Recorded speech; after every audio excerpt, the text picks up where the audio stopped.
आप अंदाजा लगाएं कि आप अपने शहर में रहते हैं।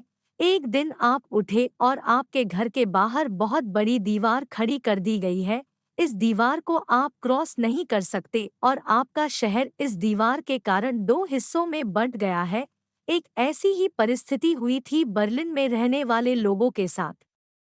जब एक दिन अचानक रात में बर्लिन शहर को दीवार खींचकर दो हिस्सों में बांट दिया गया था और उस दीवार को कोई क्रॉस नहीं कर सकता था। बर्लिन के हिस्से में रहने वाले लोग दीवार के उस तरफ दूसरे हिस्से में आ जा नहीं सकते थे। आज की इस पोस्ट में हम पूरे विस्तार से इस दीवार के उदय और अंत के बारे में जानने।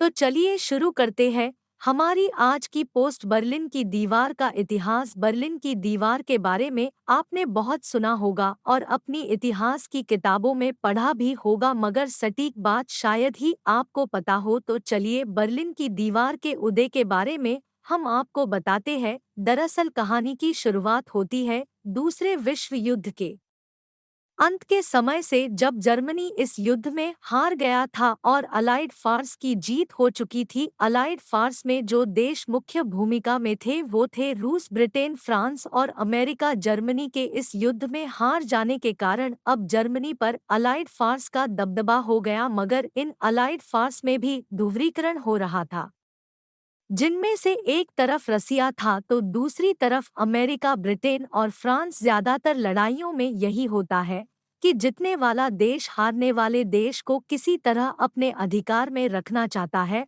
और यहाँ जितने वाले चार देश थे और इन चारों देशों में भी आपस में नहीं बनती थी। रूस जर्मनी पर अपने मन मुताबिक शासन करना चाहता था, तो ब्रिटेन, फ्रांस और अमेरिका अपने मन मुताबिक। इस वजह से जर्मनी के दो हिस्से हो गए। एक हिस्सा रूस के अधिकार में था तो एक हिस्से ब्रिटेन, फ्रांस और अमेरिका के हिस्से में। मगर रूस के हिस्से में जो जर्मनी का भाग था उस भाग में ही जर्मनी की राजधानी बर्लिन भी था और बर्लिन शहर के भी एक हिस्से पर रूस का दबदबा था, तो दूसरे हिस्से पर अमेरिका, ब्रिटेन और फ्रांस का। जब जर्मनी के दो हिस्से हुए थे तो एक हिस्सा वेस्ट जर्मनी और एक हिस्सा ईस्ट जर्मनी था। वेस्ट जर्मनी पर फ्रांस, अमेरिका और ब्रिटेन का शासन था तो ईस्ट जर्मनी पर रूस का। अब हुआ ये कि जो जर्मनी के जिस भाग पर अमेरिका, ब्रिटेन और फ्रांस का अधिकार था वहां लोगों को रोजगार और अन्य नौकरियों के अवसर मिल रहे थे, मगर जिस हिस्से पर रूस का अधिकार था उस हिस्से में रूस लोगों को ना तो कोई जॉब दे रहा था ना ही कोई रोजगार के अवसर।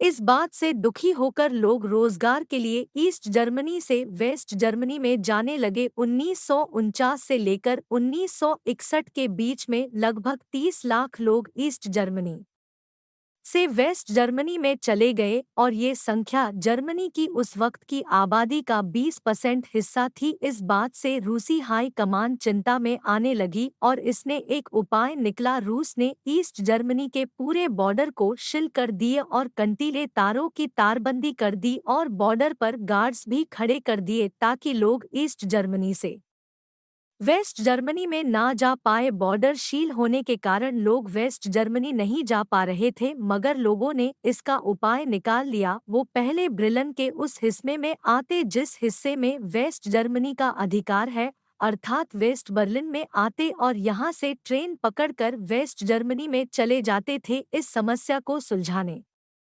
के लिए रूस ने 12 अगस्त 1961 को पूरे बर्लिन शहर के जिस हिस्से पर रूस का कब्जा था वहां रातों रात एक तारों से दीवार बना दी। रूस ने हर उस हिस्से को पैक कर दिया जहां से ईस्ट बर्लिन से वेस्ट बर्लिन जाया जा सके। धीरे धीरे उन तारों की जगह ऊंची और मोटी दीवार बना दी ताकि ईस्ट बर्लिन से वेस्ट बर्लिन में बिल्कुल भी नहीं जाया जा सके। इस प्रकार बर्लिन की दीवार का 12 अगस्त 1961 को उदय हुआ, जब बर्लिन के बीचों बीच दीवार खड़ी कर दी गई थी और लोगों को ईस्ट जर्मनी से वेस्ट जर्मनी में जाने से रोका जा रहा था तो लोग विरोध करने लगे। रूस ने बहुत से विरोधों को कुचला भी दिया, मगर रूस पर दबाव बढ़ने लगा और अंतर्राष्ट्रीय दबाव और लोगों के विरोध को देखते हुए ईस्ट जर्मनी की सरकार ने लोगों को ईस्ट जर्मनी से वेस्ट जर्मनी में जाने के लिए कुछ आसान काम करना चाह रही थी ताकि लोग ईस्ट जर्मनी से वेस्ट जर्मनी में जाया जा सके। ईस्ट जर्मनी की सरकार ने अपने इस बात को लोगों को बताने के लिए एक प्रेस कॉन्फ्रेंस बुलाई और इस प्रेस कॉन्फ्रेंस में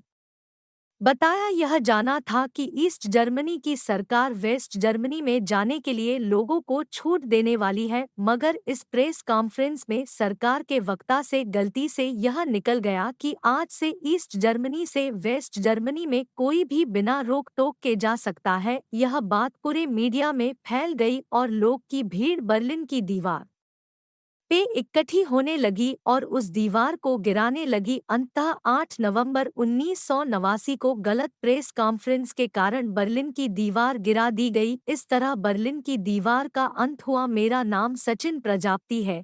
तो दोस्तों, आपको ये वीडियो कैसी लगी हमें कमेंट करके ज़रूर बताएं। मिलते हैं अगले किसी और वीडियो में, तब तक के लिए जय हिंद।